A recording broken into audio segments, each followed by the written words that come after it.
If you want a web app to feel instant, stop trying to finish every job inside the request. But most async architecture explanations start in the wrong place. The real move is a handoff. Django accepts the work, Redis holds it, and Celery finishes it after the user is already. Once that clicks, the queue, the broker, and the worker are not separate lessons anymore. They are one system. Here is the problem in its simplest form. A request arrives, the server starts working on it, and not quick work, but something genuinely slow. Maybe it is sending a welcome email through a COM provider that takes a full second to answer. Maybe it is resizing an image, or transcoding a video, or calling a third-party service that is having a slow day. The server handles it synchronously either way, step by step, while the user sits and waits. The page is frozen, and the little spinner just keeps turning. And the part that really hurts is invisible. That request is holding a worker thread the entire time. A web server only has so many threads. While one is stuck on slow work, it cannot serve anyone else.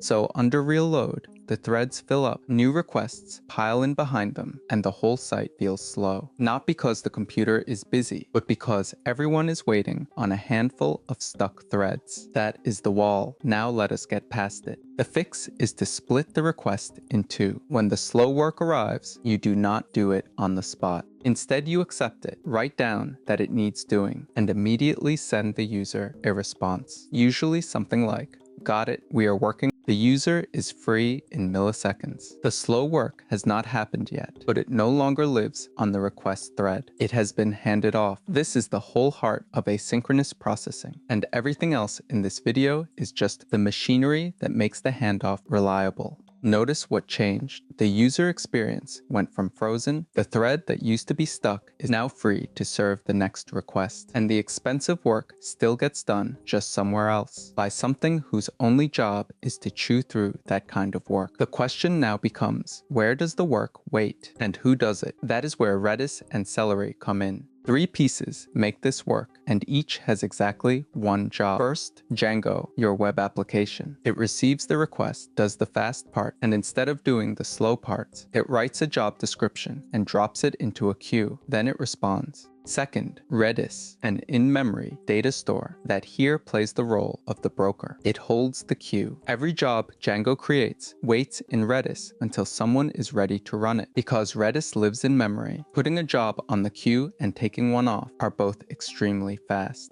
Third, Celery, the worker. A Celery worker is a separate process whose entire life is a loop. Ask Redis for the next job, run it, ask for the next one. It never touches the web request. Django Produces, Redis Holds, Keep those 3 roles clear in your head, because every pattern we are about to name is just a different way of looking at these same 3 parts. The first and most direct name for this design is the task queue, and the name itself says almost everything. There is a queue, and it holds tasks. When a request needs slow work done, it does not do the work. It enqueues a task, a small message that says what to do and with what data. That task sits in line. Later, a worker takes it off the front and runs it. The crucial word is later. The moment a job is created and the moment it actually runs are completely separated. Django enqueues in milliseconds and moves on to the next request. The worker runs the job whenever it gets there. That separation is what unblocks your threads. It also means a sudden burst of work does not crash anything. The jobs simply stack up in the queue and drain as fast as the workers can manage. The task queue is the foundation. Every other pattern we name is built on top of it. Let us make this concrete with the classic example, a video upload. A user uploads a video to your sites. Transcoding that video into different sizes and formats can take minutes. There is no world where the user should wait minutes for the upload page to respond.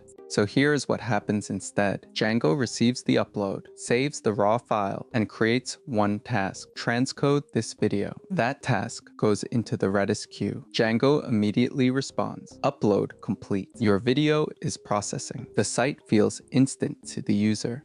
Meanwhile, a Celery worker, running quietly on its own, asks Redis for the next job, receives the transcode, and starts the slow work. When it finishes, it can update the database, send a notification, whatever you like. The user got in. The heavy lifting happened in the background, and your web threads were never tied up. That is the entire pattern, working from end to end. Now look at the same system through a different lens, and you get the second name, producer and consumer. This is a classic pattern from distributed systems, and it maps onto our stack perfectly. Django is the producer. It produces jobs. The Celery workers are the consumers. They consume, and Redis is the queue that sits between them. The beautiful part is what this decoupling buys you. The producer does not know or care which worker runs its job, or when, or even how many workers exist. The consumer does not know who created the job. Neither one calls the other directly. They only ever talk to the queue. That means you can scale them independently. If you need to accept more uploads, you add web servers, which are more producers. If you need to process the backlog faster, you add workers, which are more consumers. The queue in the middle lets each side grow on its own, without the other side ever needing to know.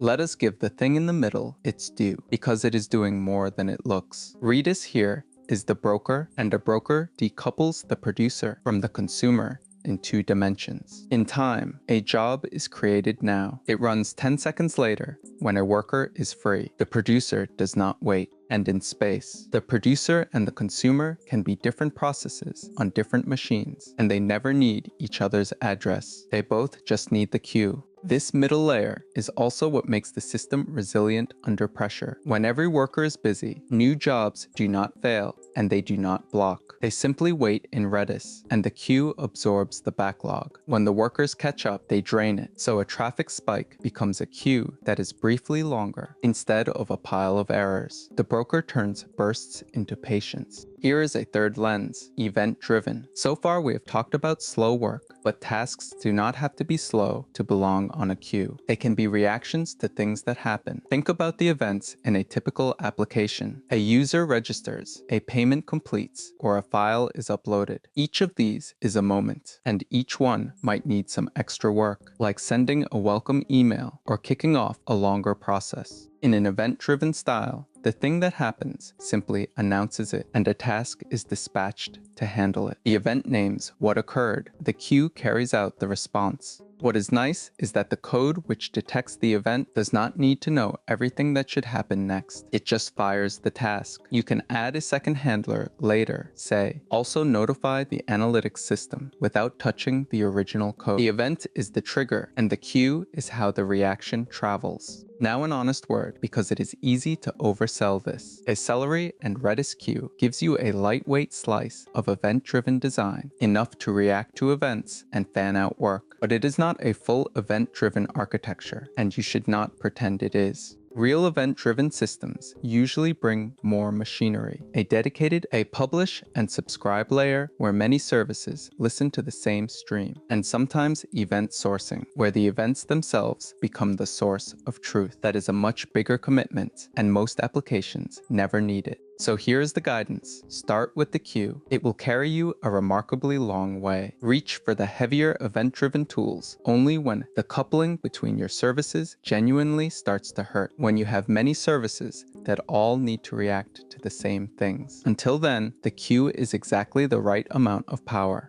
The fourth lens is about scale. The distributed worker arc. So far you might have pictured one worker, but nothing stops you from running many. And this is where the design really pays off. Picture one shared queue in Redis and say 5 Celery workers all watching it. When a job appears, whichever worker is free grabs it. There is no central dispatcher handing out assignments, no manager deciding who does what. Each worker simply pulls the next available job and runs it. This is what distributed means here. The work is spread across many independent workers that coordinate only through the shared queue. And because there is no central brain, scaling is almost embarrassingly simple. You do not rewrite anything. You do not reconfigure you just start more workers on the same machine or on 10 different machines, and they immediately start pulling from the same queue. More workers, more throughputs. Let us sit with that scaling story for a second, because it is the real reward. Your total throughput, how many jobs you can finish per minute, grows almost directly with the number of workers, because the queue is the one shared handoff point, and every worker feeds from it. When a spike of work arrives, the queue gets longer for a while and then drains. No single request is ever dropped. It just waits its turn. And because workers coordinate only through the queue, you can place them wherever it makes sense. Put the video workers on machines with fast disks and plenty of memory. Put the email workers somewhere cheap. Put heavy machine learning jobs on a machine with a graphics card. They all read from the same Redis queue, but they can live in completely different places, sized for completely different work. The queue is the workers are free to specialize and multiply around it. We do have to talk about failure, because asynchronous work fails differently. When a normal request fails, you tell the user right then and they can retry. But an async job runs after the user has gone. There is no one to show an error to. The system has to cope on its own. The good news is that the queue gives you the tools. If a job fails, Celery can retry it automatically after a short delay, which is perfect for a flaky third-party service that just needed a second chance. You can set timeouts so a stuck job does not hang forever, and jobs that keep failing can be moved to a dead letter queue, a side queue of failures you can inspect later instead of losing them. One principle ties this together. Make your tasks. Running the same task twice does no harm. Once a task is safe to repeat,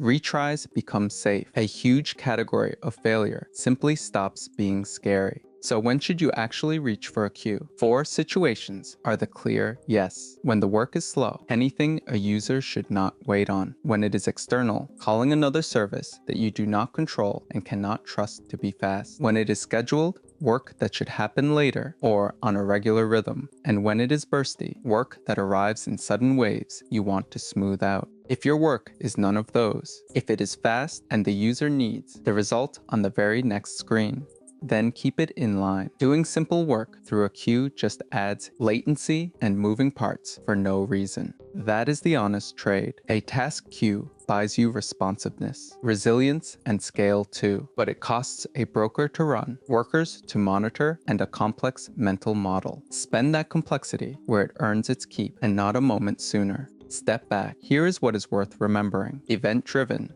The task queue, producer and consumer, and distributed workers are not 4 different systems you have to learn. They are 4 names for one system, each highlighting a different angle. Task queue points at the handoff. Work goes in a line and is run later. Producer and consumer points at the roles, who makes the work and who does it. Event-driven points at the trigger, what causes a job to be created. And distributed workers points at the scale, how the work spreads across machines. Underneath all 4 is the exact same picture we have been drawing the whole time. Django dropping a job into Redis and Celery workers pulling it out. Learn that one setup well, and you have not learned one pattern. You have quietly learned all 4, and you will start to recognize them everywhere. So where should you start? You start small with one queue in Redis, one Celery worker, and Django and queuing its slowest piece of work. That alone, just moving one slow task off the request thread, will make your application feel dramatically more responsive. And it is an afternoon of work, not a rewrite. Then let it grow with you. As your load rises and your jobs multiply, add more workers, give different jobs their own queues, and lean on retries and dead letter queues to stay resilient.